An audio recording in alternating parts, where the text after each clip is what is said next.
Hello everyone, आज आपण SY BCom semester 3 corporate accounting या सब्जेक्टमधील unit number 4 liquidation of company illustration number 2 page number 4.30 पाहणार आहे। सर्वात प्रथम आपण क्वेश्चन रीड करून घेऊया। सुंदर limited Surat went into voluntary liquidation on 31 March 2025। कंपनीचं लिक्विडेशन कधी झालेलं आहे? 31 मार्च 2025 ला। When it's balance sheet was as under, त्यांची बॅलन्स शीट खाली दिली आहे। तर लायबिलिटीला बघा काय दिलेलं आहे, 2005% प्रेफरन्स शेअर्स ऑफ ₹100 ईच। म्हणजे नंबर ऑफ प्रेफरन्स शेअर्स 2000 आहे, रेट ऑफ डिव्हिडंड 5% आहे आणि एक शेअर 100 रुपयाचा आहे। 2500 इक्विटी शेअर्स ऑफ ₹100 ईच। 2500 हे नंबर ऑफ इक्विटी शेअर्स आहेत, एक शेअर 100 रुपीजचा आहे। 6% debentures, floating charges on all assets. 6% हे रेट ऑफ इंटरेस्ट आहे। फ्लोटिंग चार्जेस ॲसेट त्याला तारण ठेवलेले आहे आणि सन्ड्री क्रेडिटर्स ही लायबिलिटी आहे। त्याच्यानंतर plant and machinery, stock, debtors, cash at bank ही आपली ॲसेट आहे आणि प्रॉफिट अँड लॉस ही फिक्टिटियस ॲसेट आहे, ह्याचं पोस्टिंग कुठेही करायचं नाही। त्याच्यानंतर आपल्याला क्वेश्चनमध्ये ॲडिशनल इन्फॉर्मेशन दिलेली आहे। ती इन्फॉर्मेशन काय सांगते बघा, the liquidator realised the assets as follows, plant and machinery 2 lakh, stock 80,000 and debtors 1 lakh. ही ॲसेट रिअलाइज केली, कुणी केली तर लिक्विडेटरनं केली। लिक्विडेटरनं हे ॲसेट विकल्यानंतर त्याला आपण कमिशन देणार असतो, म्हणून हे सांगतात की कोणी विकली। तर ही लिक्विडेटरनं ॲसेट रिअलाइज केलेली आहे। मशिनरी 2 लाखाला, स्टॉक 80,000ला, डेटर्स 1 लाखला। The expenses of liquidations amounted to ₹3,900। 3,900 हे लिक्विडेशन एक्सपेन्सेस आहेत आणि the liquidator remuneration was fixed at 2% on sales proceed. म्हणजे जो रिअलाइज करेल ह्याच्यावर बघा, इथून द्यायचं रेम्युनेशन त्याला 2 लाख प्लस 80,000 प्लस 1 लाख, एवढ्या त्यानं ॲसेट, एवढ्या किमतीला त्यानं ॲसेट सेल केलेले आहेत, त्याच्यावर त्याला 2% रेम्युनेशन द्यायचं आहे। रेम्युनेशन म्हणजे कमिशन द्यायचं आहे। आणि पुढे लिहिले and 2% on amount distributed to unsecured creditors. Unsecured क्रेडिटर्सला जो पैसे देणार आहे किंवा अनसेक्युर्ड क्रेडिटर्स, मग इथं आहेत बघा अनसेक्युर्ड क्रेडिटर्स 1,05,000 आणि आपल्याला पुढं पण इन्फॉर्मेशन रीड करायची आहे। तर 2% on amount distributed to unsecured creditors, तो अनसेक्युर्ड क्रेडिटर्सवाल्यांना पैसे देईल त्याच्यावर 2% त्याला काय करायचं आहे, कमिशन म्हणजे रेम्युनेशन द्यायचं आहे। त्याच्या खाली सांगितलेलं आहे sundry creditors include preferential creditors ₹5,000। याचा अर्थ असा आहे की जो इथं जे सन्ड्री क्रेडिटर्स दिलेत बघा, इथं मी तुम्हाला वर्किंग नोट करून दाखवते। तर त्याने असं सांगितलेलं आहे की 1,05,000 हे काय आहे, सन्ड्री क्रेडिटर्स आहे, त्याच्यामध्ये इन्क्लूड म्हणजे समावेश झालेला आहे बघा। इथं असं सांगितलंय सन्ड्री क्रेडिटर्स किती आहे तर 5 लाख, हे सॉरी 1,05,000 इथं दिले 1,05,000 1,05,000 आणि त्यांनी सांगितले याच्यामध्ये इन्क्लूड झालेलं आहे 5,000 हे प्रेफरन्स शेअर्स। तर हे प्रेफरन्स शेअर्स आहेत म्हणजे अग्रहक्काचे देणेकरी असतात ते 5,000। इन्क्लूड हा वर्ड आलेला आहे म्हणजे ते समावेश झालेला, ॲड झाले, तर त्याला आपल्याला लेस करावं लागेल। तर आपण इथं लेस करायचं, less preference shares, preference share creditors किंवा प्रेफरन्शियल क्रेडिटर्स।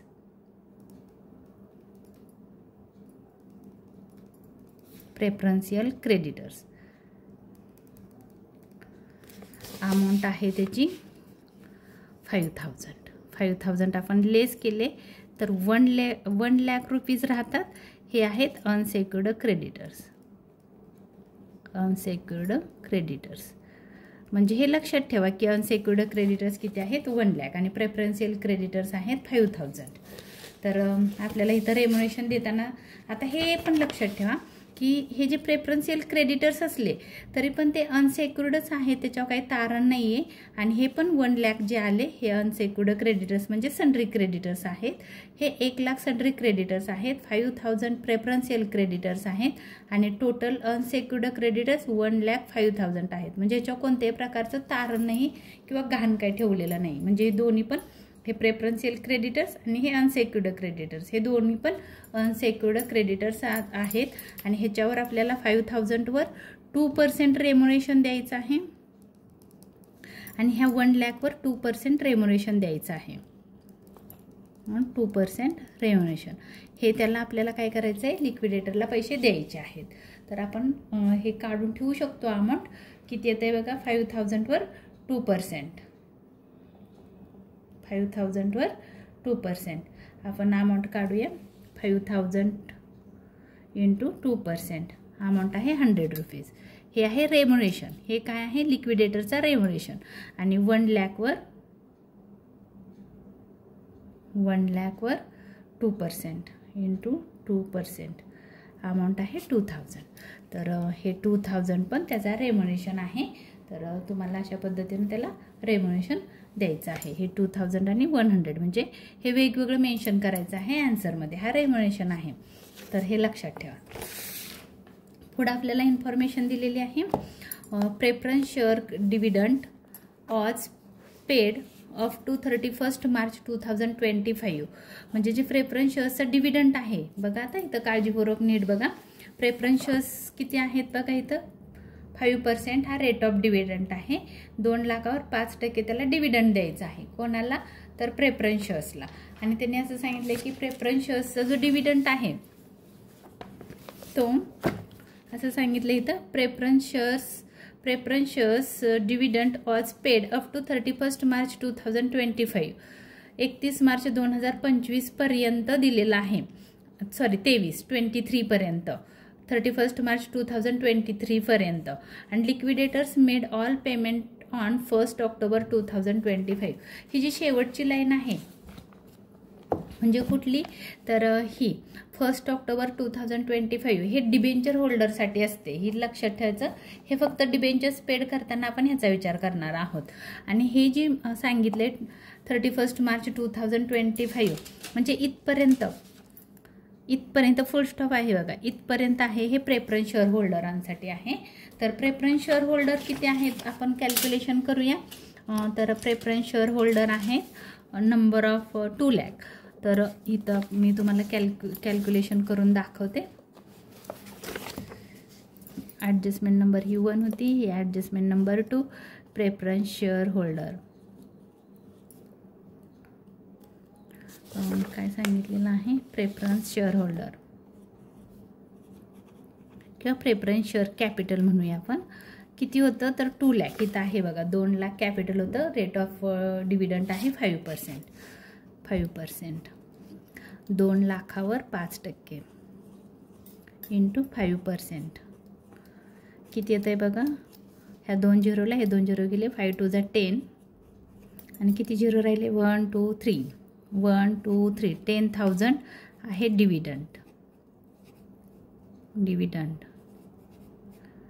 डिव्हिडंड. तर हा 10,000 हा डिव्हिडंड आहे. मग आपल्याला काय करायचं आहे, त्याने असं सांगितलेलं आहे क्वेश्चनमध्ये की त्याचा जो डिव्हिडंड आहे तो अप टू 31 मार्च 2023 पर्यंत दिलेला आहे.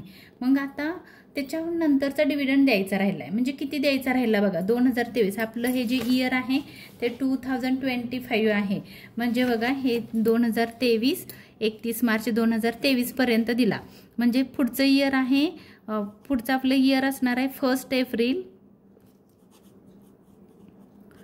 2023 टू 31 मार्च. हे आपलं 1 वर्ष होतं 2024. ह्या वर्षाचा डिव्हिडंड द्यायचा राहिला आहे. आणि परत तुमचं ह्या इथपर्यंत दिला आहे. हे 1 वर्ष झालं.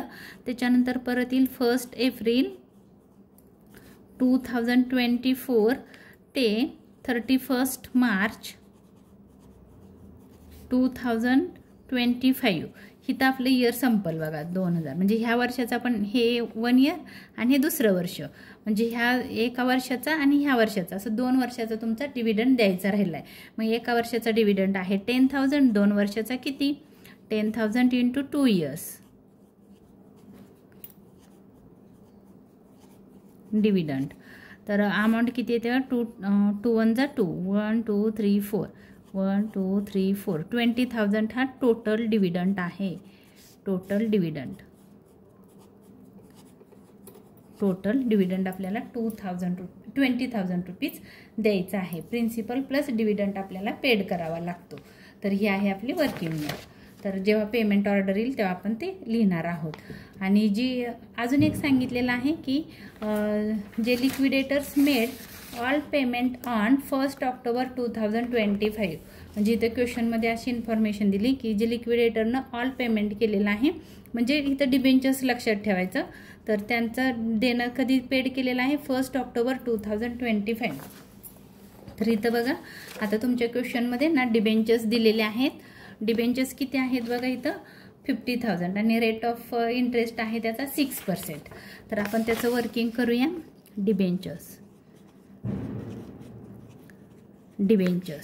डिबेंचर्सची अमाऊंट आहे 50,000 आणि रेट ऑफ डिव्हिडंड आहे 6%.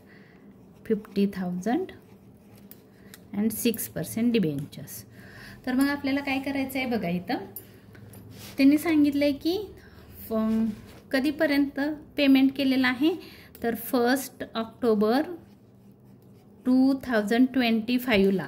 तर आपलं इयर बघा कधी झालं चालू 1 एप्रिलला इयर चालू होतं. तुम्हालाही माहिती आहे 1 एप्रिल 2024ला इयर चालू झालं. April, May, June, July, August, September, October, November, December, जानेवारी, फेब्रुवारी. तर हे इयर आपलं आणि मार्च 31 मार्च 2025 इथपर्यंत हे आपलं करंट इयर आहे. तर ह्या एका वर्षाचं जे डिव्हिडंड इंटरेस्ट आहे ते पेड झालं. आता हे वर्ष संपल्यानंतर काय केलेलं आहे जो लिक्विडेटर आहे त्यानं जे इंटरेस्ट द्यायला पाहिजे होतं ह्या तारखेला द्यायला पाहिजे होतं, पण त्याने काय केलं की जे पेमेंट आहे त्यांचं म्हणजे प्रिन्सिपल आहे ते कधी दिलं बघा ह्याच्या पुढं 1 एप्रिल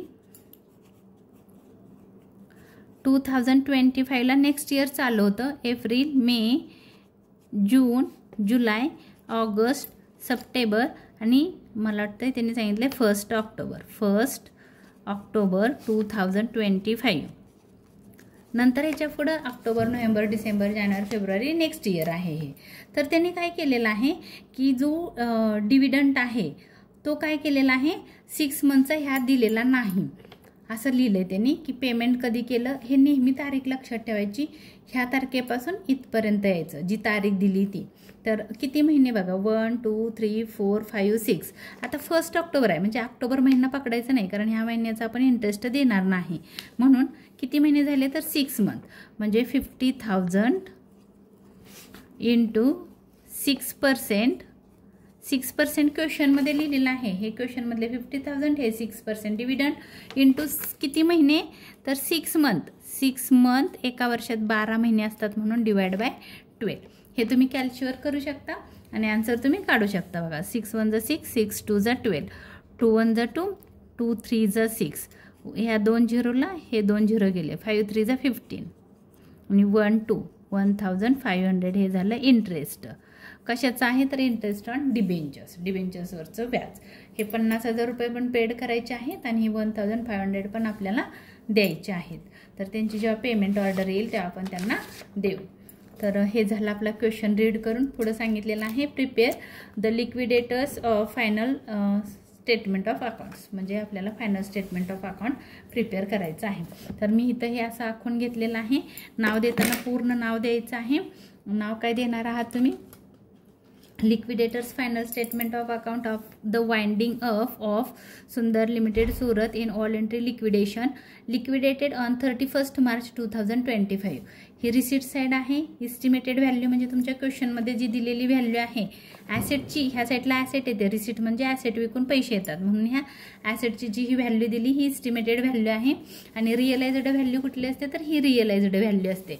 इथं लिहिले व्हॅल्यू रिअलाइज्ड तर इथं ती येईल. आणि पेमेंट म्हणजे आपण लायबिलिटी पेड करणार आहोत त्याची पेमेंट ऑर्डर मी ह्याच्या अगोदरच्या व्हिडिओमध्ये तुम्हाला सांगितलेली आहे. तर त्यानुसार आपण पहिली पेमेंट ऑर्डर लिहून घेऊया. पहिलं काय करायचं आहे तर लीगल चार्जेस. तुम्हाला माहीत आहे की आपली पेमेंट ऑर्डर हवं तर मी तुम्हाला दाखवते इथं की आपली ही पेमेंट ऑर्डर आहे. ह्याच्यानुसार पहिलं लीगल चार्जेस, नंतर liquidators remuneration, expenses of liquidation, preferential creditors, debenture holder, unsecured creditors, preference shares holder आणि इक्विटी शेअर होल्डर. तर आता तुम्हाला ह्या क्वेश्चनमध्ये काय लक्षात ठेवायचं आहे, तर प्रेफरन्स शेअर क्रेडिटर्स आहेत, प्रेफरन्शियल क्रेडिटर्स हे सन्ड्री क्रेडिटर्समध्ये इन्क्लूड झालेले आहेत, हे लक्षात ठेवायचं आहे. कारण ते मग तुम्ही चुकीचं लिहू शकता म्हणून. तर इथं आहे लीगल चार्जेस. लीगल चार्जेस ह्या क्वेश्चनमध्ये ॲब्सेंट आहेत म्हणून मी डॅश मारली. त्याच्यानंतर आहे लिक्विडेटर्स रेम्युनेशन.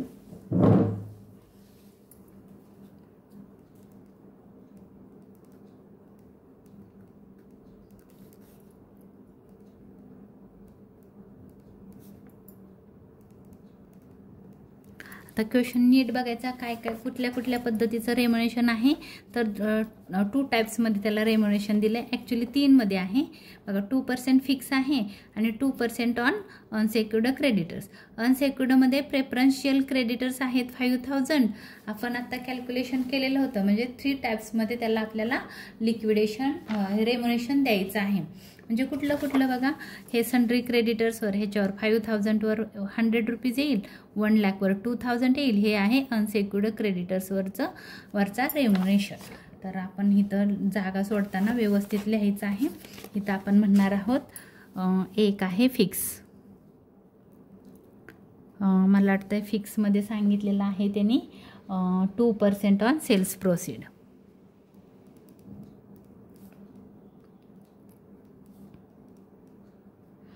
सेल्स प्रोसीडच लिहिलेलं आहे. कधी कधी सांगतात की रिअलाइज केलं म्हणून, तर इथं सांगितलं आहे प्रोसीड, सेल्स प्रोसीड.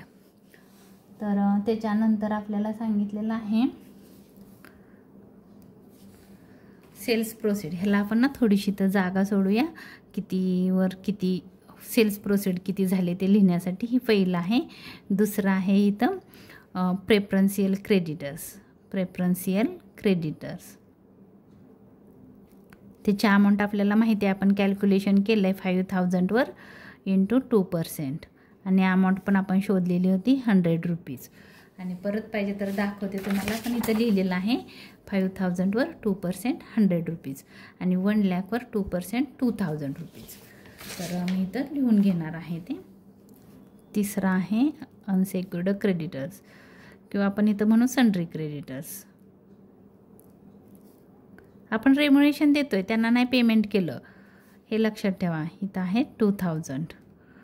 हे 2000 कसे आले, तर 1 लाख रुपये सन्ड्री क्रेडिटर्सचं देणं होतं, त्यांना आपल्याला 2% रेम्युनेशन द्यायचं आहे हे.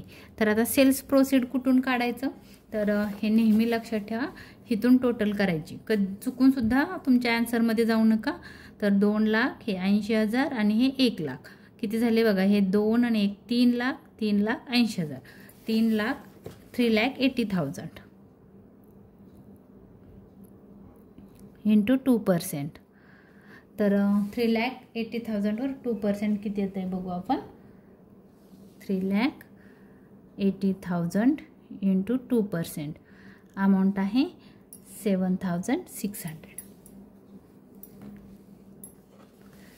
7,000 सेल्स प्रोसीडवर आहे 7,600.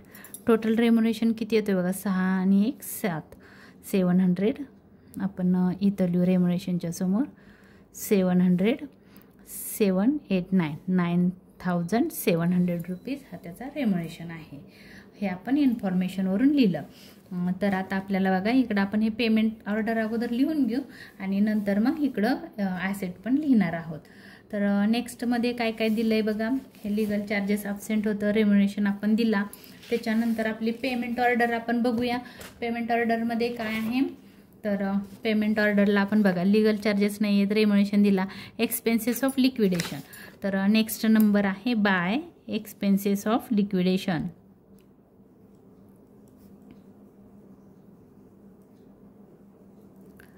लिक्विडेशन एक्सपेन्सेस असं म्हणलं तरी चालेल.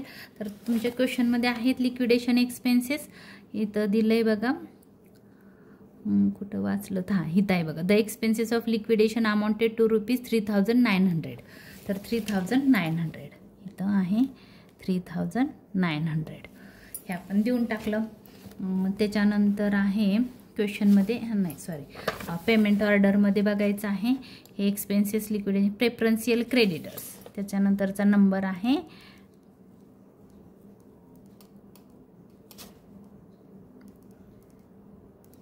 क्रेडिटर्स. आता प्रेफरन्शियल क्रेडिटर्स आपण क्वेश्चनमध्ये बघितलेलं आहे. त्याने सांगितलं आहे की जे सन्ड्री क्रेडिटर्स आहेत त्या सन्ड्री क्रेडिटर्समध्ये 5000 हे प्रेफरन्शियल क्रेडिटर्स आहेत. तर त्यांना आपण देऊ. हे रेम्युनेशन दिलं आहे. इथं प्रेफरन्शियल क्रेडिटर्स आपण पेड नाही केले, रेम्युनेशन दिलं आहे. आता आपण त्यांना देऊन टाकू त्या क्रेडिटर्सवाल्यांना 5000 रुपीज. त्याच्यानंतर तुमची पेमेंट ऑर्डर बघा ही लर्न करून ठेवायची आहे. पेमेंट ऑर्डर प्रेफरन्शियल क्रेडिटर्स झाल्यानंतर आहे डिबेंचर होल्डर. तर आता डिबेंचर होल्डर आपल्याला द्यायचे आहेत. आपण इथं म्हणणार आहोत by debenture holder 6% debenture holder. क्वेश्चनमध्ये 6% लिहिलं आहे. Debenture holders. त्याच्यामध्ये पहिला आहे प्रिन्सिपल. प्रिन्सिपल म्हणजे मुद्दल. तर किती आहे बघा प्रिन्सिपल 50,000 आहे. इथं दिलं डिबेंचर्स 50,000. आपण 50,000 त्याला पेमेंट करू डिबेंचर्सवाल्यांना आणि त्यांचं इंटरेस्ट पण सांगितलेलं आहे अप टू 1 ऑक्टोबर 2025. आपल्याला माहिती आहे 6 मंथचा आपण इंटरेस्ट देणार आहोत त्यांना. Interest for 6 month. तर हे लिहायचं आहे. आपण काढलेलं होतं वर्किंग नोट करून. इथं बघा हे डिबेंचर्स होते 50,000. ह्या महिन्याचं पेड झालेलं असतं. इथून पुढं तुमचं इयर चालू होतं 1 एप्रिल 2025. तर इथून त्यांनी दिलेलं नाही हे लक्षात ठेवायचं. ह्या तारखेला त्यांनी सांगितलेलं आहे 1 ऑक्टोबर 2025ला त्यांनी पेड केलं. तर तुम्हाला एकदा क्वेश्चनमध्ये दाखवते बघा. इथं लिहिलेलं आहे liquidators made all payment on 1 October 2025. हे जे सेंटेन्सेस आहे फक्त डिबेंचर होल्डरसाठीच असतं हे लक्षात ठेवा. म्हणून डिबेंचर होल्डरांना आपण 1 ऑक्टोबर म्हणजे आपलं इयर कधी संपलं इथं 31 मार्च इथं लिहिले बघा 31 मार्च 2025चे देणं दाखवलं आपलं किती आहे. म्हणजे याचा अर्थ इथपर्यंत त्यांनी पेड केलेलं होतं. ह्याच्या पुढं 31 मार्च 2025च्या पुढं आपण गेलो तर बघा 1 एप्रिल 2025 म्हणजे 31 मार्च नंतर काय येतं ह्याच्यानंतर हा दिवस येतो. तर मग ह्या महिन्याचं राहिलं इंटरेस्ट ह्या महिन्याचं ह्या हेपर्यंत 1 ऑक्टोबरचं इंटरेस्ट आपण देणार नाही. तर मग 50,000वर 6% आणि 6 मंथ आलं 1500. तर हे आहे इंटरेस्ट. डिबेंचरवाल्यांचं इंटरेस्ट आहे 1500. टोटल आपण त्यांना किती देणार आहोत तर 51,500. या दोघांची टोटल करायची 51,500. हे झालं डिबेंचरवाल्यांचं देणं. आता आपल्याला नेक्स्ट पेमेंट ऑर्डर बघायची आहे आपली काय आहे. डिबेंचर होल्डर नंतरची नेक्स्ट पेमेंट ऑर्डर आहे अनसेक्युर्ड क्रेडिटर्स. आणि अनसेक्युर्ड क्रेडिटर्स हे आहेत 1 लाख रुपीज. हे लक्षात ठेवा. आपण इथं लिहिले अनसेक्युर्ड क्रेडिटर्स 1 लाख आहेत. आपण वर्किंग नोट केलेली होती. तर आपण इथं लिहूया by unsecured creditors. Unsecured creditors 1 लाख रुपीज. हे लक्षात ठेवा. इथं आपण रेम्युनेशन दिलाय 1 लाखावर 2% त्याला कमिशन दिलंय. इथं काय दिलं त्याची मुद्दल जे क्रेडिटर्सवाल्यांचे पैसे त्यानं जाऊन देऊन आला तो. त्याच्यानंतर आहे प्रेफरन्स शेअर होल्डर. आपण ह्याच्या खाली लिहून ठेवूया प्रेफरन्स शेअर होल्डर.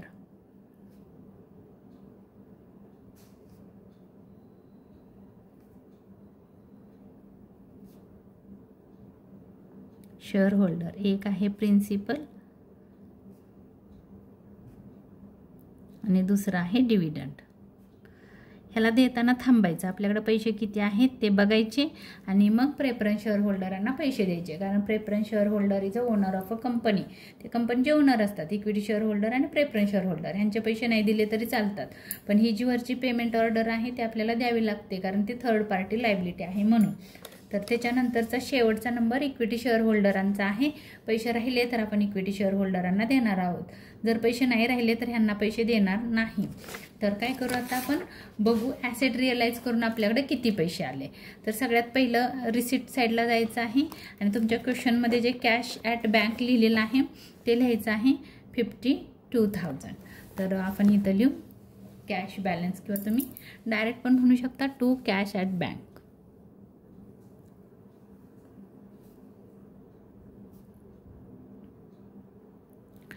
अमाऊंट आहे 52,000.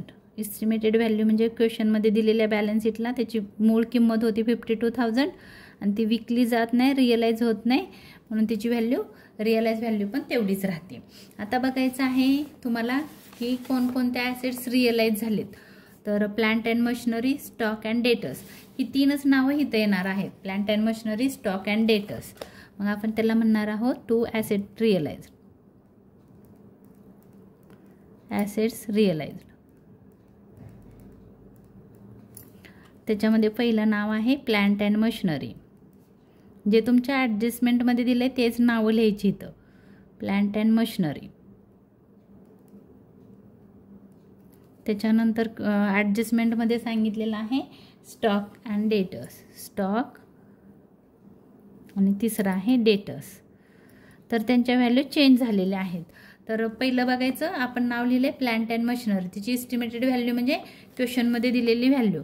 प्लांट अँड मशिनरी आहे 2,80,000, स्टॉक आहे 1,30,000 आणि डेटर्स आहेत 1,20,000. तर आपण इथं लिहिणार आहोत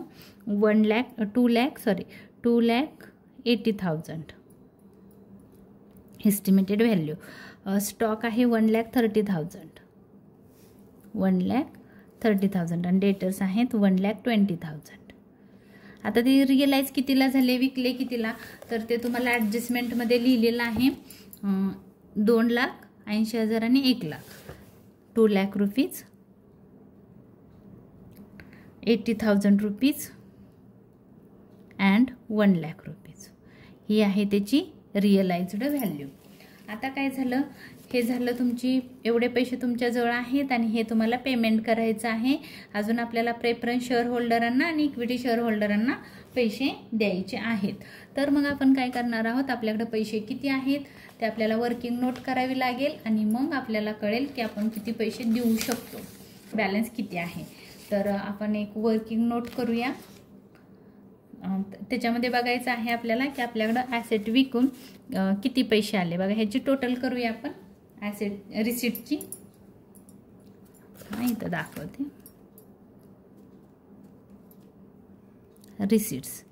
रिसिप्टची टोटल करूया किती आहे ती बघूया. 52,000 प्लस 2,00,000 प्लस 80,000 प्लस 1,00,000 4,32,000 ह्याची टोटल झाली रिसिप्टची. म्हणजे तुमच्याकडे पैसे आहेत, ॲसेट विकून तुम्हाला पैसे मिळाले 4,32,000. आता आपण पेमेंट किती केलं बघूया आत्तापर्यंत. पेमेंट तर पेमेंटची टोटल करूया इथं 9,700 plus 3,900 plus 5,000 plus 51,500 plus 1,00,000.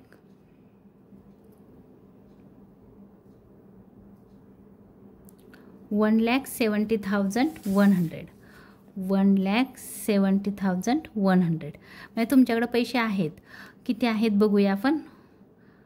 Minus 4,32,000. तर तुमच्याकडे आहे 2,61,900 रुपीज बॅलन्स आहे, म्हणजे पैसे शिल्लक आहेत. आता आपण काय करायचं आहे की जे आपल्याकडे पैसे आहेत बघायचं आहे. 2,61,900 तुमच्याजवळ शिल्लक आहेत पैसे. ॲसेट विकून एवढे आले, त्याच्यातून तुम्ही पेमेंट एवढं केलं, जेवढे पैसे शिल्लक आहेत. मग बघायचं की आपल्याकडं डिव्हिडंड प्रेफरन्सवाल्यांना किती द्यायचे, 2,00,000 रुपीज द्यायचे आहेत आणि प्लस त्यांचा डिव्हिडंड पण द्यायचा आहे. तर आपण प्रेफरन्सवाल्यांची वर्किंग नोट केलेली होती, आपण बघूया. हां बघा इथं प्रेफरन्स शेअर कॅपिटल 2,00,000 होतं, ते 5% त्यांचा डिव्हिडंड होता. एका वर्षाचे 10,000 रुपये येत होते आणि सांगितलेलं होतं की त्यांचा अप टू 31 मार्च 2023पर्यंत डिव्हिडंड दिला आहे. म्हणजे ह्याच्या पुढचा डिव्हिडंड आपल्याला द्यायचा आहे.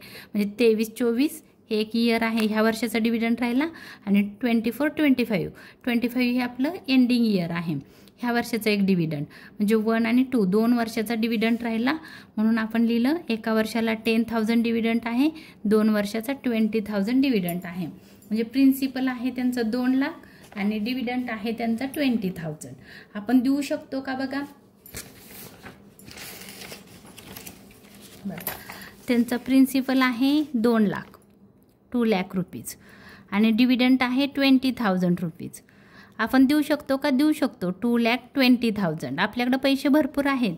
2,61,900 आहेत आणि आपल्याला द्यायचे 2,20,000. तर आपण देऊ शकतो, म्हणून आपण इथं लिहूया less preference share capital. Preference share capital शॉर्टकटमध्ये लिहिते मी 2,20,000. म्हणजे याच्यात इंटरेस्ट पण इन्क्लूड आहे. मग आपल्याकडे किती पैसे राहत आहेत, जे राहतील ते आपण इक्विटीवाल्यांना देणार आहोत. 1 6 2 गेले 4 41,900 हे इक्विटी शेअर होल्डरांना आपण देणार आहोत. सगळ्यात शेवटचे जे राहिलेले पैसे इक्विटीवाल्यांचे असतात. म्हणजे आपण आपल्याकडे पैसे आहेत 2,61,000. म्हणजे आपण काय करू शकतो, प्रेफरन्सवाल्यांना देऊ शकतो. म्हणून आपण काय करू, इथं प्रेफरन्सवाल्यांचे सगळे अमाऊंट देऊन टाकू. किती येते बघा प्रेफरन्सवाल्यांना, 2 लाख प्रिन्सिपल होतं त्यांचं आणि डिव्हिडंड होता 20,000.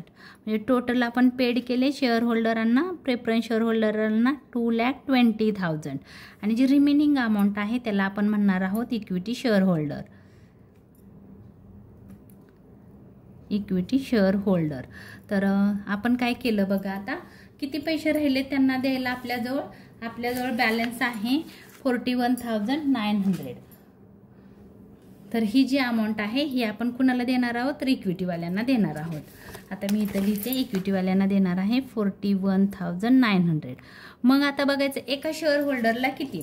तर तुम्ही इथे क्वेश्चनमध्ये बघू शकता की प्रेफरन्स शेअर होल्डर किती आहेत, इक्विटी शेअर होल्डर आहे 2,500. तर तुम्हाला काय करायचं आहे, एवढी अमाऊंट द्यायची आहे, एवढे पैसे तुमच्याकडे शिल्लक आहेत. मग कसं काढायचं, तर इच शेअर आपल्याला शोधायचं आहे. पर शेअर म्हणजे इच शेअर, पर शेअर एका शेअर होल्डरला किती. तर मग कसं येईल, तर अमाऊंट फॉर्म्युला आहे अमाऊंट म्हणजे ही amount divide by number of shares. आता इक्विटी शेअरचं काढतो आहे, तर पर शेअर लिहिलं आहे. पर शेअर एका शेअरची व्हॅल्यू. अमाऊंट किती होती, तर 41,900 एवढे पैसे तुमच्याजवळ आहेत आणि नंबर ऑफ शेअर्स आहे 2,500. 2,500 इथं दिलेले आहेत नंबर ऑफ इक्विटी शेअर्स. मग ह्याने याला डिवाइड करायचं, म्हणजे एका शेअर होल्डरला तुम्ही किती पैसे दिले असेल बघा. 41,900 डिवाइड बाय 2,500 म्हणजे एका शेअर होल्डरला तुम्ही 16 रुपीज 76 पैसे एवढे पेड केले.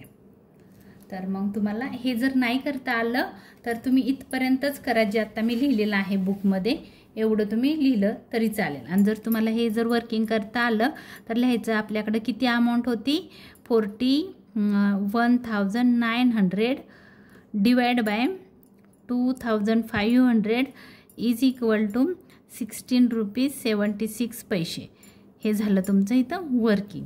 एवढे पैसे तुम्ही इक्विटीवाल्यांना दिले. आता आपल्या दोन्ही साईडची टोटल किती येणार आहे, जेवढी रिसीटची होती तेवढीच. तुम्हाला करायचे असेल तर तुम्ही परत करू शकता. तुम्हाला ॲसेट विकून किती पैसे आले होते, 4,32,000 आणि तेवढे सगळे तुम्ही पेमेंट केलं.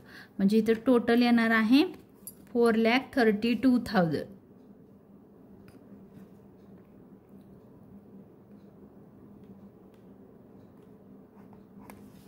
ह्या साईडला पण इक्वल करायचं आहे 4,32,000.